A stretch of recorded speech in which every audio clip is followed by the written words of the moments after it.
Once you decide to start or ramp up your marketing, you have plenty of decisions to make, but you cannot skip this crucial first step. Is it marketing that you need?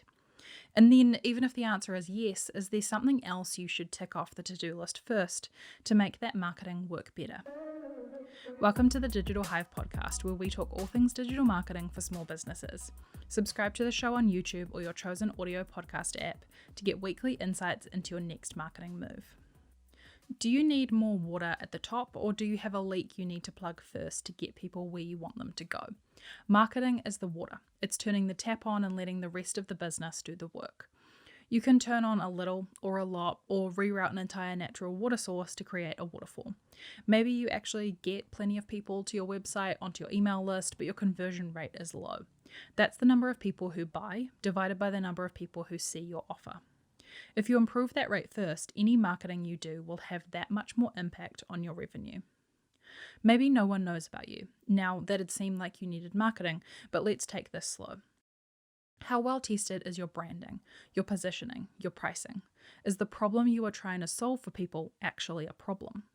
As the business owner, you are the best positioned to review these. It's not always fun, but you'll need to be honest with yourself and take responsibility for the whole picture to get it right.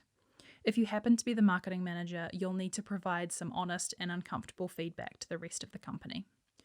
While you might work on your own marketing or hire someone to help you, if there is another crucial issue, marketing can only illuminate that. Depending on how much water you're pouring in, it could cause a flood. And I don't know about you, but I don't like those very much. Let's break down 10 of the possible things that could be getting in the way of your marketing, so that even if you're already working on your social media, your advertising, or your email list, you can zoom out and see the whole picture. Problem 1, burnout. No matter what you do, marketing won't fix burnout. I'm not an expert on burnout, but I've felt it, and from my experience, rest and disconnection is what's needed. Prioritizing, creating processes and systems, and setting yourself up for success won't undo this on its own. Boundaries help, but they tend to have to be tighter before you can handle opening them back up again. Even if you have a team and feel like that should be helping with this, a burnt out leader isn't a good leader. You also have to figure out the source of the burnout and limit that. Maybe it's sensory overload, feeling pulled in too many directions, the phase of life you're in, a change you haven't accepted. Marketing only amplifies these issues, so I feel for you, but marketing can't solve that for you. Outsourcing your marketing can help, but it is a bit of work up front to hand everything off and isn't a decision made best while burnt out. Burnout can also make you point the finger at the wrong source because you don't have the energy to approach certain things. It might also feel like marketing is actually causing your burnout, but is it the way you're doing it? Is social media the problem, or is it your approach and expectations? Are you prioritizing marketing efforts that take more effort? Problem number 2. Too many things, not enough of any of them. I tend to call this half-assing it. You might have heard of half pregnant, but the thing is you actually can't do that, while you can physically half do marketing, sales, awareness, and so on. Some things like a certain social media platform might need 10 posts a month to move the scale, and so doing 2 to 9 of those is not moving the scale, but is taking your time. Instead of starting a whole new thing, adding those few extra posts, likely in a batching process, is more, but not that much more. If this is the problem you're having, maybe it's because you started each thing with something minimally viable, but then moved on to the next platform. You might need to take a few things off your plate to do others well. This is why adding marketing can sometimes cause problems, because you take the time from something else you should be doing. I'm interrupting myself here to let you know about a workshop I'm running soon. It's all about creating a sustainable and holistic marketing plan. It's a 90-minute workshop, and we'll work through a process to streamline and prioritize your efforts to create a fresh marketing plan for Q2 so you're ready to hit the ground running April 1st. We'll approach this marketing plan as if your business is a garden. Gardening takes consistent effort as well as time to let your plants and produce do their thing. We all know you can't plant a seed and have a lettuce the next day. Marketing is very similar, although our expectations can often be so much higher for ourselves, leading to some negative feelings or even burnout. In the workshop, we'll weed your to-do list, choose the right approaches, lay out a planting calendar, check in how you could fertilize with ads and social media, and how you could make progress season to season. As you can tell, I'm going pretty head-on into that gardening analogy. So bring your long list of ideas or an open mind and leave with a clear action plan for the next 90 days. This is ideal for you if you need a bit of a refresh and want to be taken through a process to update your marketing plan, or if you have a new business and don't really have a marketing plan outlined yet, at least one that's clear and actionable day to day. The workshop will be run at 8 a.m. Thursday, 23rd March 2023 New Zealand time, which is 3 p.m. Eastern on Wednesday, 22nd March. You can sign up for the workshop at the link below this video before then, and if you're listening to this after that, still check out the link in case I decide to rerun the workshop. Back to the episode. Problem number 3, not getting around to it. A core Kiwi saying is, when I get around to it. And some people have this thing that someone sold at some point that was a round little thing that you hung on the wall that says, this is a round to it, spelled T-U-I-T. Now you can get to all of those things you've been putting off. But if this is the problem you are having, you need to understand why you're avoiding these tasks. Are they uncomfortable? Are they not fun and you need to bake in a little reward? Or are they actually unnecessary? Do you need to be in a good mood to get them done?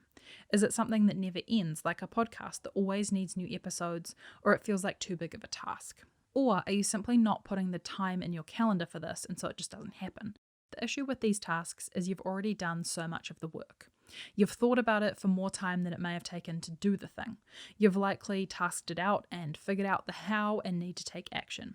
If you haven't tasked it out, maybe that's what's stopping you. If these tasks aren't marketing related, they'll usually get bigger as a result of a lift in sales. So knock them on the head now, and if they have to be repeated, build out a system so they become second nature.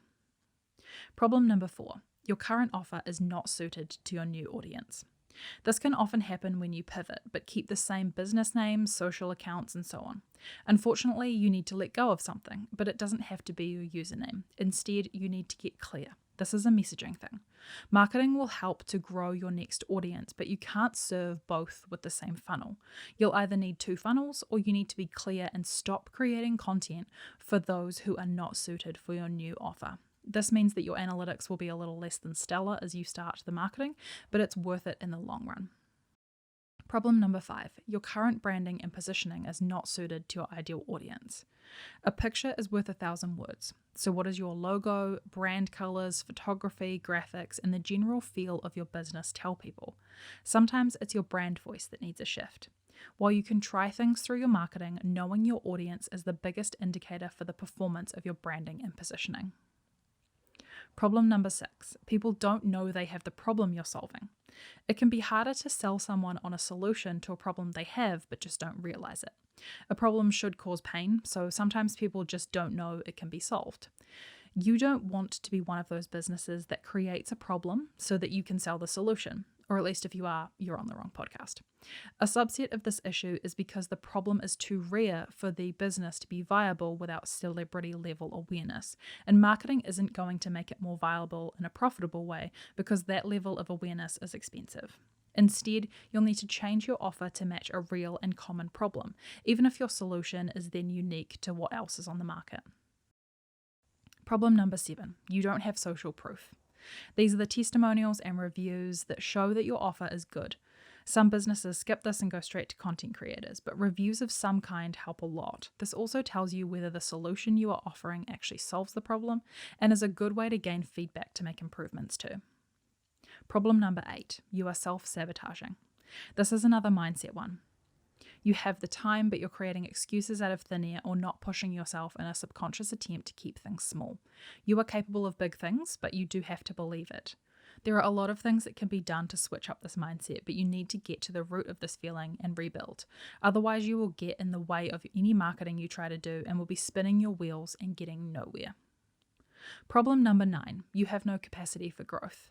This can be similar to the mindset issues and can often come from genuinely not having the room to expand. If there is room for proficiency and speed in your offer delivery, that's where you'll gain the added capacity. Your revenue might need to go up, but if you don't have the time to execute more delivery, it's not volume you need, it's a price increase. This might mean you have to grow the offer to add more value, but by having the same volume of clients. This might mean you need to move up to a new audience who can afford your new rate. It might also mean hiring more people to work with you to grow that capacity instead. Depending on your offer, it might include raising capital for a purchase of a product, running a Kickstarter, or selling items on pre-order. Being more booked out into the future can be great, but there is a limit to that. Marketing can sometimes tell you if your price is too high, but only changing the price can tell you whether your offer is worth that through sales volume. Problem number 10, you're not using referrals to your advantage. Do you not have the resources to turn a cold lead into a warm lead? If not, that means you need other people to do the work for you and refer you to skip those first few funnel steps that take time to build. If referral partners can do the work for you, that's less time you need to spend marketing, and while building that funnel to capitalize on later can be helpful, the assurance of a regular stream of sales can be exactly what you need. Instead of spending time on marketing, you could instead dedicate a chunk of time to growing relationships and seeing what happens to your sales. On the flip side, sometimes more marketing is what you need. You've honed your message and your offer and know what you have to say, but you need eyeballs and clicks to add momentum to the whole process. The good thing is that's what I cover here, so you're in the right place.